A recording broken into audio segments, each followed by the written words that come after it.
igihe abarundi biyegeranya nk'igihugu gikwiye kandi cikwije, Imana yashimye kubihishurira ku buryo budasanzwe iciye ku barundi nyene. Basokuru bacu baramenye hakiri kare ko hariho ikibarengeye kiri hejuru ya byose, baraheza bita kibirengeye Imana. Iyo ubonye mu Kirundi ijambo ry'akame tudasangiye n'izindi ndimi, ucumenya ko ico rivuga camyeho kuva umurundi aremwa, kuko niwe nyezina aba yacise izina kuko akibonye. Imana rero ni Imana y'abarundi, Imana yaduhaye ibakwe ryo kuyimenya, tugasanga ni ya Mana ya Aburahamu abamisiyonare baje batwigisha.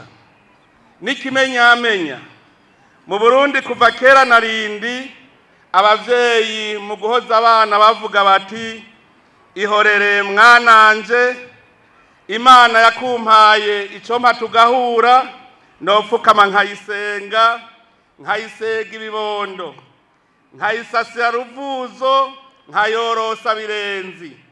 Kandi bakongera ngo hora murima w'isangi dusangiye n'Imana. Ivyo nivyerekana neza yuko abarundi bari bazi yuko Imana ariyo rurema. Ayo majambo aratwereka ko Imana twasenga ariyo Mana ubu twigishwa, ariyo yigishijwe n'abamisiyonare kuva mu 1898.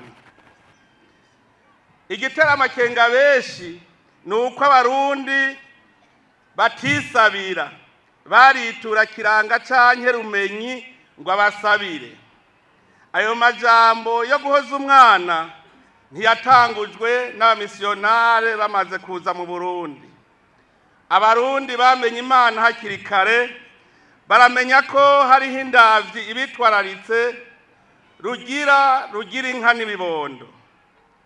Ivyo twobishingira intahe kuko ntaho twabonye canke twumvise abarundi basenga ibuye canke igiti, naho bibaza ko hari barumenyi bamenyera umuntu ibizomushikira.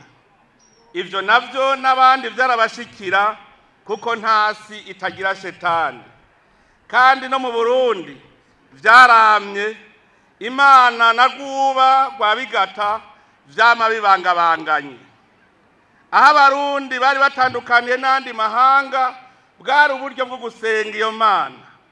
Ariko naho nyene ico tuzi nuko bubaka ibitabu munsi y'umumanda canke y'umurinzi, bagashikana amashikanwa. Ivyo rero ntawe bitaniye n'umugirwa wo kubaka uruhimbi no gutanga amashikanwa waranga abakera kuva kuri Abeli no kuri Baburahimu. Ariko ndatangarira Uburundi yo mbonye mu rurimi rw'ikirundi no mu migenzo ya bene Israeli hari vyinshi duhuriyeko, nk'ingene dukurikirana mu miryango ngo bene naka, tugasanga mu gihebereyi iryo jambo bene risigura co kimwe na bene mu Kirundi. Tugasanga imigenzo ya bene Israeli nko kugena samuragwa bakamuha icumu, kugandarira umugabo iminsi indwi biraduhuza.